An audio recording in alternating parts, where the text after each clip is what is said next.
প্রতিনিয়ত আমরা শঙ্কা ভয়ের মধ্যে কাটিয়েছি। না জানি কোন খবর আসে।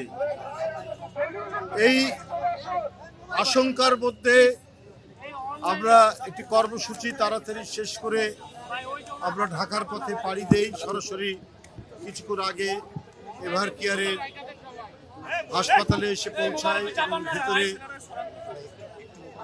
আমাদের প্রাণপ্রিয় নেত্রী, আমাদের সমস্ত সংগ্রাম আন্দোলনের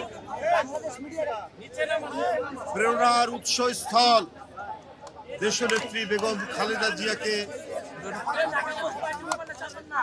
কাচের ভিতর দিয়ে যতটুকু দেখলাম সেটি আপনাদের সামনে এইটুকু বলতে চাই যে তিনি খুব সংকটাপন্ন অবস্থা থেকে তার সংকট যে কেটে উঠেছে, তিনি যে শঙ্কামুক্ত এটা বলতে পারবো না।